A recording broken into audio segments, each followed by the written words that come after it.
What's up guys, it's Justin. Today I'm going to be breaking down Dehancer, a film emulation plugin I've been using to get a real cinematic look without overcomplicating my workflow.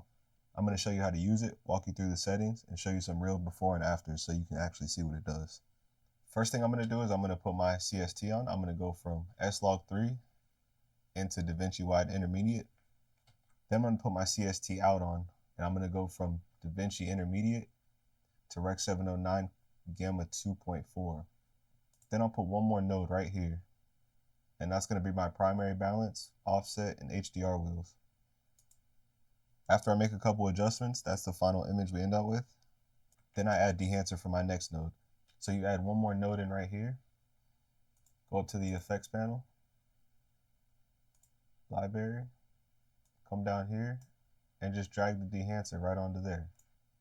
Since we're coloring in DaVinci Intermediate, we can just pick that here in Dehancer. Then we can start adjusting our image. Since I already did my exposure and white balance here, I'm not going to do too much here, but if you want to, you can, and that'll just give you the white balance, exposure, same things I've already done here. So then come down over here, you can come to the film emulation tab and just pick a different stock that you want. There's so many to pick from, but for this scene, I'm just going to pick this one. And then you can push and pull right here. You have the film developer, where you can do the color boost, which I added a little bit of color boost on this. You have film compression.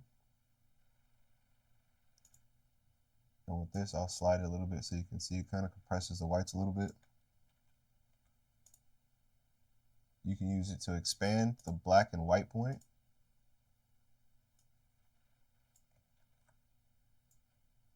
Here's the film prints. I use the Kodak 2383. You can use the Fuji if you'd like, or maybe even the glossy paper. It's really just a stylized look on whatever you want, basically. For the color head, you can change the yellows, blues, magenta, cyans, the shadow tones, everything. I just slightly changed the image a little bit. I didn't do too much here. And then the film grain. A lot of things I don't see people talk about is you can actually customize how much you want here. So for me, I'm going to go with the 3550. It's pretty subtle. And then the halation. You can see what that's doing. I'm just going to go 10% here. The bloom. You can see what that's doing to the image. I'm only going to go 10% there too. I didn't put any film damage, but I'll turn it up so you can see. The film breathe.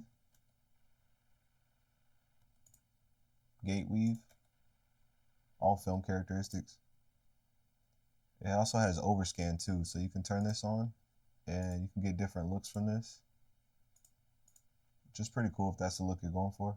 But for me, I personally just left it like this. There's a vignette if you'd like to add a vignette on there. Monitor for false color and clipping. We have output, so we can adjust how much of basically the plugin is applied to the whole overall look. A LUT generator, so you can export your LUTs. And then options for normal, fast, and high, slow. I usually just go with normal fast and it works perfectly fine. You also can check your profiles if there's any updates for camera profiles or any like film emulations. Mine seems to be up to date. And that's about it. It's a very simple plugin to use. It's not hard to use. If you're a beginner, if you're a pro colorist, it really doesn't matter. It's for everyone. And one more thing I see other people say is you can't actually save a preset for it. But you kind of can if you just reset all node grades like this. I actually already took a screenshot of my power grade. So when I just drop it on there like that, there's my power grade with my in and out, my exposure and white balance, and my Dehancer right there. And you can just start tweaking from there and change the color profile. Anything you might want to change, just like that. without having to completely start from the beginning again, you know what I mean? So here's the before and after image. Way more depth, texture, and character with just a couple simple clicks. And one thing a lot of people don't know, Dehancer also has a mobile app. It works really well if you're editing on the go and just want a quick film look straight out of your phone. If you want to try it out, you can use my code and get 10% off. I'll put the link in the description. If this helped you out, make sure you like, subscribe, and drop a comment.